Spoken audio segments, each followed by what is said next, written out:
College کے مسئلے میں آئے ہوئے ہیں. ہمارا جو انٹر کالج ہے وہ 18 سال سے جو ہے میل سٹاف اٹینڈ کر رہا تھا. ابھی 2 سال سے جو ہے فیمیل پرنسپل آئی ہوئی ہے, جسٹ ایک فیمیل ہے, تو اس کا میل سٹاف کے ساتھ نہیں بن رہا ہے, جس کے ریزن میں اس نے میل سٹاف کو بند کر دیا اور کالج کو بند کر دیا اور کہا کہ میں دوسرے انٹرنی ٹیچرز رکھوں گی, جو کہ ابھی تک MA پاس بھی نہیں ہے. اور جو BSc کی کلاسز ہے وہ تو بالکل بند ہے, FSc اور BSc. تو اس ریزن کی وجہ سے جو ہے کالج بند تھا. سیکرٹری صاحب بھی آئے ہوئے, صابر صاحب, اور وہاں پہ بھی جو ہے ایجوکیشن کے جتنے لوگ تھے انہوں نے ٹرائی کیا ہے. یہ لڑکیاں ہم سب جو ہے 6 منتھ تک ہم لوگ باہر روڈوں پہ بیٹھے ہوئے تھے. پورے رمضان کا منتھ ہم روڈ پہ بیٹھے ہوئے تھے, کسی نے کوئی ایکشن نہیں اٹھایا. وہاں پہ ہمارے علاقے میں لڑکیوں کے لیے تعلیم کا الاؤ نہیں ہوتی ہے. یہ جو کچھ بچیاں آئی ہوئی ہیں یہ ان غریب گھرانوں سے تعلق رکھتے ہیں جن کا کوئی نہیں ہے. اگر جو ہے وہاں پہ لڑکیوں کو تعلیم سے بھی روکا جاتا ہے, لیکن ان لوگوں نے اتنی ہمت کی یہاں تک آئے ہوئے ہیں, تو ان کی آواز سن لے جائے. ہم تب تک نہیں جائیں گے جب تک ان کا مسئلہ سالو نہیں ہوگا. جب تک ان کا مسئلہ سالو نہیں ہوگا ہم نہیں جائیں گے. یہ تھیں 17 سالہ ثاقبہ کاکڑ, جو بلوچستان کے ضلع قلعہ سیف اللہ کے علاقے مسلم باغ انٹرمیڈیٹ کالج کی طالبہ تھیں. 3 روز پہلے انہوں نے خودکشی کر لی. ان کا قصور صرف اتنا تھا کہ انہوں نے کالج میں کلاسیں معطل ہونے کے بعد احتجاج کیا کہ ان کی تعلیم جاری نہیں رہ پا رہی ہے, تو ان کے کالج میں اساتذہ کا تقرر کیا جائے, مگر کالج کی پرنسپل اس پر تیار نہیں تھی, جس پر جون 2015 میں وہ کوئٹہ پریس کلب کے سامنے گئیں دیگر طالبات کے ہمراہ, اور انہوں نے احتجاج ریکارڈ کرایا. اس کے بعد یہ ہوا کہ 6 مہینے بعد یعنی گزشتہ دسمبر میں کالج کی پرنسپل نے تمام طالبات سے معافی نامے لکھوائے سوائے ان کے, اور انہیں اس شرط پر امتحانات میں بیٹھنے کی اجازت دی گئی کہ وہ آئندہ کوئی احتجاج نہیں کریں گی. مگر ثاقبہ کو اس امتحان میں نہیں بیٹھنے دیا گیا, جس پر انہوں نے گزشتہ جمعے کو خودکشی کر لی. اس کے بعد ان کا ایک خط بھی سامنے آیا جس میں انہوں نے کالج پرنسپل کو کہا کہ آپ خوش ہو جائیں, اب میں کبھی کالج نہیں آؤں گی, اور یہ بھی لکھا کہ اے دشمن جاں ذرا سوچ کے آنا امتحان محشر میں, تیرا مقابلہ مجھ سے ہے.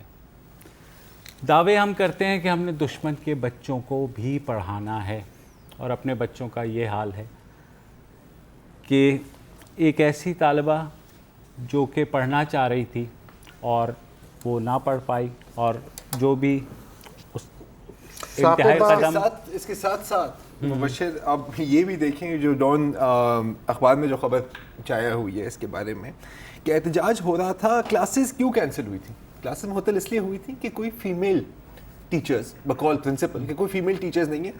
لڑکیوں کا ہاں کہ فوٹیج میں بھی یہ ہے, لڑکیوں کا کہنا تھا کہ جی ہمیں کوئی اعتراض نہیں ہے کہ ہمیں میل ٹیچرز پڑھائیں, ہمیں تعلیم حاصل کرنی ہے چاہے وہ جو بھی ہمیں پڑھائے. لیکن ظاہر ہے کچھ نہیں سنا گیا. پیرنٹس کی ٹیچرز کی میٹنگ بھی ہوئی کالج ایڈمنسٹریشن کے ساتھ, انتظامیہ کے ساتھ, کچھ نہیں کہا, کچھ نہیں. اس کا قصور یہ تھوڑی ہے کہ اس نے کوئٹہ میں جون میں مظاہرہ کیا تھا تعلیم کے لیے.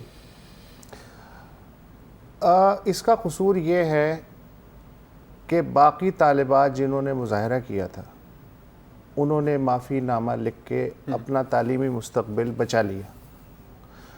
یہ آخری وقت تک یہ کہتی رہی کہ میں کس چیز کا معافی نامہ لکھوں جی, اس لیے کہ کوئٹہ پہ جو مظاہرہ تھا یہ بلوچستان کی آزادی کے لیے تو نہیں تھا, یہ شدت پسندوں اور دہشت گردوں حمایت کے لیے تو نہیں تھا, تنظیم کا تو جلسہ نہیں ہے, یہ اینٹی پاکستان تو نہیں تھا. اس مظاہرے میں یہ کہا جا رہا تھا کہ ہمارے کالج میں جو اساتذہ کی چپقلش ہے اس کی وجہ سے ہمیں جو ٹیچرز نہیں مل رہے, خدا کے واسطے اس کا انتظام کیا جائے. 100 لڑکیاں 100 لڑکیاں وہ انہوں نے یہ کہا بھی کہ اس مظاہرے کی بنیاد پہ کس کو خطرہ لاحق ہو گیا کہ اس بچی سے معافی طلب کروائی گئی. یہ کوئی معافی کی بات ہی نہیں ہے. اچھا, اب مسئلہ یہ ہے کہ یہ ذہنیت کیوں پیدا ہوتی ہے کہ آدمی جس عہدے پہ ہوتا ہے فرعون بن جاتا ہے. یہ ذہنیت اس لیے پیدا ہوتی ہے کہ جب لاقانونیت ہی قانون بن جائے اوپر سے نیچے تک تو جو مینڈک ہے وہ بھی اپنے آپ کو فرعون سمجھنے لگتا ہے. وہاں ہڑتال اگر کوئی کرے دکاندار, وہ بے بس ہے, آپ ہڑتال کروائیں یا آپ ہڑتال کروائیں, کن پتی میں بندوق رکھ کے کہو دکان بند کرو, اس کیا کی کر لے گا؟ دکانیں, ایک تو وہ دکان بند کر رہا ہے, پھر اس کے بعد دکانیں کھلوانے والے سیل کر رہے ہیں اس کی دکان کے معافی نامہ لکھ کے دو کہ آئندہ تم ہڑتال میں حصہ نہیں لوگے. یہ جو معافی نامے کی روایت ہے یہ سمجھ میں آتی ہے کہ ایکسٹریمزم کے خلاف, چلے ٹھیک ہے کہ اب میں دوبارہ ریاست کے خلاف بندوقیں لیکن اب میں دوبارہ میتھمیٹکس کی ٹیچر کی ڈیمانڈ نہیں کروں گا, یہ اس پہ بھی معافی نامہ لکھ کے دو. تو یہ اوپر سے جب مچھلی سڑتی ہے تو دم تک سڑتی ہے. اور دیکھو یار, ایگو, کروئلٹی, بے دردی, یہی چیزیں ہیں نا. میں ہوں, اب اس پرنسپل کو کیا نیند میرے آتی سامنے ہوگی؟ میرے میرا سامنے خیال ہے آتی کون, ہوگی. کس کی مجال ہے کہ یہ 17 سال لڑکی میرے سامنے میرے خلاف احتجاج کرے؟ اچھا, یہ جب وہ احتجاج کر رہی تھی کوئٹہ پریس کلب کے سامنے, سب کے سامنے میڈیا نے اس وقت بھی یہ بات اٹھائی تھی خبر کے, اس وقت کسی کے کان پر جوں تک نہیں دیں گی. اب جب اس طالبہ نے خودکشی کر لی, اس کے بھائی نے کالج پرنسپل کے خلاف درخواست دے دی, تو چیف منسٹر صاحب نے 2 کمیٹیاں بھی بنا دیں, جو وزیر تعلیم ان کے گھر بھی چلے گئے اور انہوں نے کہا کہ جی ہم بالکل اس کی تفتیش کریں گے, نوٹس ظاہر ہے ہم لیتے ہیں لیکن ہمیشہ واقعہ ہو جانے کے بعد ہی ظاہر ہے وہ جو ہے. اور یہ کہا 3 رکنی کمیٹی قائم کر دی گئی ہے, صوبائی وزیر تعلیم نے کہا ہے. میری جو ہے 10 بستہ درخواست ہے بلوچستان ہائی کورٹ سے, سپریم کورٹ سے, جج صاحب یہ تلور کے شکار کا معاملہ نہیں ہے, یہ ایک بچی نے جان دی ہے کسی سیاسی مسئلے کے لیے نہیں, صرف اس لیے کہ اسے پڑھائی کے لیے موقع چاہیے, اس لیے بالکل تھوڑا سا تو نوٹس اس کا بھی بنتا ہے. جی, اور بالکل, اور اگلی نیشنل یا گلوبل ایجوکیشن ڈے کے انتظار کرنے کی بھی کوئی ضرورت نہیں ہے. ضرورت نہیں ہے. ہاں, ابھی بھی کر سکتے ہیں آپ, بہتر ہوگا آپ ابھی کریں. دوسرا جو ہے اینڈ اسی خبر کا, یہ تو ہو گئی خبر, دوسرا اینڈ یہ ہے کہ بلوچستان کے جو لوگ ہیں وہ کتنے پیاسے ہیں کتابوں کے اور علم کے. یہ مجھے اندازہ ہوا, میں نے 2 دن گوادر میں گزارے, ابھی جی 4 دن کا یہ میلہ تھا. یہ تیسرا کتب میلہ تھا جو گوادر کے شہریوں نے اپنی مدد آپ کے تحت وہاں کی مقامی انتظامیہ سے مل کے کیا. کراچی سے بھی کچھ لوگ آئے تھے, کوئٹہ سے بھی آئے تھے, مکران کے چپے چپے سے لوگ آئے تھے وہاں. اچھا, 7,000 نوجوانوں نے شرکت کی اس میلے میں 4 دن میں. 6.5 لاکھ روپے کی کتابیں خریدی گئیں, وہ بھی ایسی شکل میں کہ پاکستان کے کسی چینل نے اس میلے کو کور نہیں کیا. انہوں نے کراچی کے بڑے بڑے پبلشر سے رابطہ کیا کہ ہمارے بچے کتابیں خریدنا چاہتے ہیں, اس میلے کے تھرو آپ اپنے سٹال وہاں لے جائیں. کوئی لے کے نہیں گیا. سٹالز کی تصویریں بھی لگی ہوئی ہیں, اور آپ یہ بھی آپ نے فیس بک پیج سے ہی اٹھائی ہیں, مطلب کوریج تو ظاہر نہیں ہوئی. اچھا, اب آپ ہجوم دیکھ سکتے ہیں, ان کے علم کی پیاس دے سکتے ہیں. دوسری طرف اینڈ یہ ہے کہ گوادر ڈگری کالج, اس میں بلڈنگ موجود ہے, 22 ٹیچرز کی آسامیاں ہیں, لیکن حاضر سروس 12 ہیں. 12 میں سے بھی 4 صرف بلوچی زبان کے ہیں, باقی سبجیکٹس کے 6 ہیں. 6 میں سے بھی 2 نہیں رہتے, 4 رہتے ہیں. 8 بجے سٹوڈنٹس آتے ہیں, 50 ٹوٹل سٹوڈنٹس ہیں, 10 بجے چلے جاتے ہیں.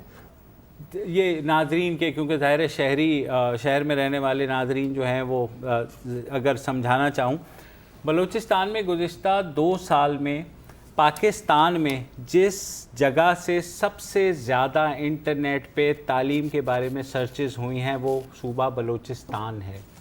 سر, ابھی بریک کے بعد میں آپ کو ایک ہمارے سائنٹسٹ ہیرو, ان کا بھی تعلق کوئٹہ سے ہی ہے. بالکل. یہ جو آئنسٹائن کی جو بھی آپ نے تھیوری جو ویلیڈیٹ ہوئی ہے گریویٹیشنل ویوز کے بارے میں, اس کے بارے میں آپ نے نرگس ماولا والا کے بارے میں تو سنا ہوگا. ایک اور شخص بھی ہے جو اس کے اندر انوالو تھے, یہ بتاتے ہیں, لیکن اس بریک کے بعد. بھائی صاحب,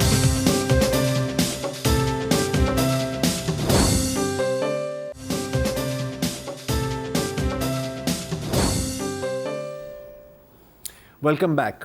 پچھلے ہفتے سائنس کی دنیا میں ایک بہت بڑی خبر آئی ہے, وہ یہ ہے کہ آخرکار سائنٹسٹ نے گریویٹیشنل ویوز کو میجر کرنے کا طریقہ ڈھونڈ لیا ہے.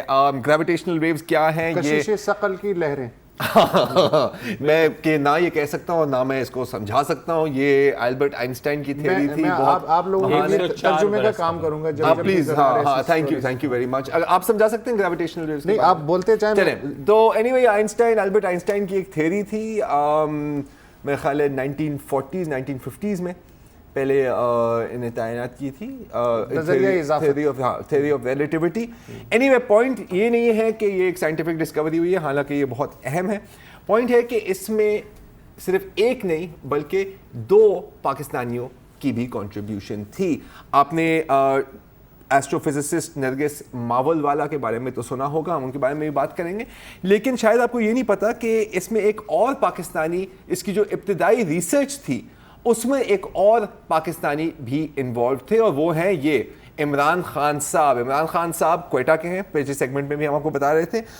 تعلیم حاصل کی, گریجویٹ ہیں پشاور کی فاسٹ نیشنل یونیورسٹی کی, اینڈ 25 ایئرز اولڈ ہیں. اور اگر آپ یہ لسٹ دیکھیں وسط صاحب اسکرین پر آ رہی ہے, تو he was one of the youngest کو آتھرز. دوسرے ہیں ایک 26 سالہ سائنٹسٹ ہیں انڈیا کے, اور ایک اور 24 سالہ بھی ہیں اکشت سنگھل. تو پوائنٹ ہے کہ یہ گئے پی ایچ ڈی اسکالر ہیں اٹلی میں, اور جو انیشل ابتدائی ریسرچ گریویٹیشنل ویوز کی کا جو پیپر تھا وہ اس کے کو آتھر تھے. اور پھر ظاہر ہے کہ جو زیادہ یہ آپ اس کی تو بات نہیں کر رہے اس تھیوری کی کہ وہ 1 خرب نوری سال کے فاصلے پہ ایک سیارہ ہے اور اس کی انہوں نے گریویٹیشنل, یہی ہے آئی تھنک بلیک ہول کی گریویٹیشنل ویوز. آج ایک اخبار میں بڑا زبردست, یہ بہت امپورٹنٹ ہے. اس سے کہہ رہے ہیں کہ بائی دا وے اب وہ ایک مشین بھی شاید ایجاد کر سکیں جو یونیورس کی, کائنات کی ہسٹری میں دیکھ سکے کہ کائنات بنی کیسی تھی. تو یہ بھی مطلب that is proper science fiction, star wars star track والا. اپنی زمین کو بھی دیکھنا نہ بھولیں سر, وہ تو ظاہر ہے. نہیں سر دیکھو, ان لوگوں کا کام ہے آسمان دیکھنا, جو ہم لوگ بیٹھے ہوئے ہیں زمین پہ, ہم ہی زمین دیکھیں. بہتر ہے کہ سب لوگ اپنا کام دیکھیں. آج ایک بڑے زبردست ایک اخبار میں دا نیوز میں کارٹون چھپا ہے جس میں آئنسٹائن کا انہوں نے اسکیچ بنایا ہے, اور اس میں وہ کہہ رہے ہیں سی آئی ٹولڈ یو دس. تو وہ بڑا خوبصورت ایک کارٹون ہے کہ وہ کہہ رہے ہیں کہ میں نے 104 سال پہلے آپ کو یہ بتا دیا تھا. کاش, میں تو کہتا ہوں کہ 10-20 سال بعد کوئی لوگ ہمارے شو کا کلپ بھی دیکھیں گے کہ بالکل صحیح بولتے تھے. ایک خواہش ہے نرگس, چلیں ٹھیک ہے, نرگس ماول والا کراچی میں پیدائش تھی, ابتدائی تعلیم کانوینٹ آف جیزس اینڈ میری میں تھی. فیملی میں ایک سائنٹسٹ نہیں تھا. ٹھیک ہے, یوزلی یہی ہوتا ہے نا کہ والدین سائنٹسٹ ہیں, بچپن سے شوق پڑا آپ کو یہ وہ, تو آپ بھی اس میں استاد بڑے سائنسدان علی خان یا نہیں, وہ ایسی کوئی گیم ہی نہیں ہے. ان کو شوق کیسے ہوا سائنس کا کہ کلفٹن میں رہتی تھی سی ویو کے قریب, تو ہر رات چھت پر جا کے آسمان کو دیکھتی تھی, ستاروں کو دیکھتی تھی, شوٹنگ سٹارز. تو وہاں سے ایسٹرو فزکس اور فزکس کا شوق پڑا. کہتی تھی کہ میرے جو والدین ہیں ان کو کبھی سمجھ نہیں آئی کہ میں کیا کرتی ہوں, نہ ہی انہوں نے کبھی سمجھنے کی کوشش کی, لیکن انہوں نے صرف یہ کہا کہ یار اگر اس کو شوق ہے, اگر یہ اسی لائن پر چلنے والی ہے, تو ہم صرف اتنا کر سکتے ہیں کہ ہم اس کے راستے میں رکاوٹ نہ بنے. اتنی سی بات. تو اس نے کیا کارنامہ کیا؟ Sir she was part of the team who discovered gravitational waves. کیسے کیا میں نے آپ کو پہلے ہی بتایا کہ میں نہیں ایکسپلین کر سکتا. اتنا قابل ہوتا تو ہو سکتا ہے کہ میں بھی کبھی شاید ابھی ہارورڈ میں بیٹھا ہوتا, آپ میرے بارے میں بات کر رہے ہوتے. ہاں, لیکن یہ خوش قسمت ہے. اب دیکھیں نا, بڑا مزیدار معاشرہ ہے پاکستان کا, پاکٹس بنی ہوئی ہیں. ایک پاکٹ یہ ہے کہ خبردار آپ گاؤں کے اسکول نہیں, آپ جو ہے گھریلو تعلیم ہی حاصل کر سکتی ہیں. دوسرا کہتا ہے نہیں کوئی بات نہیں ہے, گاؤں کے اسکول تک جانے دو. تیسرا کہتا ہے نہیں گاؤں کے اسکول تک نہیں یار, قصبے کے ہائی اسکول تک جانے دو. بہت کم لوگ ہیں جو کہتے ہیں کہ شہر میں جا کے یونیورسٹی میں بھی بچیاں پڑھ سکیں, اور اس سے بھی کم لوگ وہ اس طرح کے ہوں گے ان کے یہ جو بچی ہے ان کے والدین کہ ٹھیک ہے یہ جو کرنا چاہتی ہے کرے, ہم صرف یہ کر سکتے ہیں کہ اس کو پر دے دیں, اس کو اڑا دیں. ایک اور ٹائپ آف لوگ بھی ہیں کہ یار یہ کتاب صحیح نہیں ہے کیونکہ اس میں باپ نے ٹراؤزر پہنے اور بھائی نے سلیپ پہنی ہوئی ہے. یہ بھی ایک مطلب ٹھیک ہے. جی ہاں. تو اس طرح کے جو مسائل ہیں اس کے ہوتے ہوئے جب اس طرح کے ٹمٹماتے ہوئے ستارے نکل آتے ہیں, اچھا پھر ہم کلیم کرتے ہیں کہ یہ تھا پاکستانی اور جس نے پاکستان کا سر فخر سے بلند کر دیا. اچھا جب وہ یہ بیچارہ یا بیچاری کام کر رہے ہوتے ہیں, وظیفے کے لیے اسٹرگل کر رہے ہوتے ہیں, تو یار کسی کو نظر نہیں آتے, لیکن جب وہ اپنے بلبوتے پہ اچیو کر لیتے ہیں, یہ دیکھو یہ سر آپ یہ چھوڑیں, وزیر اعظم کا ابھی تازہ بیان آیا, انہوں نے ان دونوں سائنسدانوں کو نہ صرف مبارکباد دی ہے بلکہ کہا ہے کہ پاکستان میں سائنس کی ایڈوانس سائنس کے لیے ایک انسٹیٹیوٹ 1 ہفتے کے اندر قائم کیا جانا چاہیے. اس کا مطلب یار میں سوچا تھا کہ 90 دن بولنے والا ہے, لیکن اب اس سے بھی کم آ گیا. 1 ہفتے کے اندر وہ کہہ رہے ہیں کہ بھائی اس میں جو ہے نا فیسیلیٹیشن, تاکہ جو ہے نا 1 ہفتے کا مطلب ہے کہ نہیں ہو رہا, یہ بھی ہے نہیں ہو رہا. لیکن اگر ایک ہفتے بعد تو وہ ان کا کوئی کسی اور چیز پہ نوٹس لے لیں گے. بات کریں, مجھے ایک چیز تھوڑی سملر لگ رہی ہے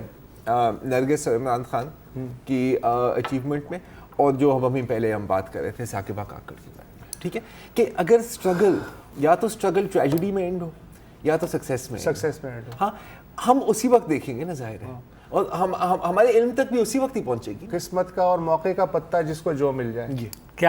کیا پتہ ہو کہ ثاقبہ کاکڑ اگر زندہ رہتی اور ہم اسی طرح ہم اس کا 10 سال بعد اس کا تذکرہ ہو رہا ہوتا کہ اس بچی نے ابھی اس سوال کا کبھی جواب نہیں مل سکتا نا ہمیں. صحیح بات ہے, کبھی نہیں ملے گا, بالکل کبھی نہیں ملے گا. فی الحال وقت ہوا ہے نیوز اپڈیٹس کا, واپس آتے ہیں.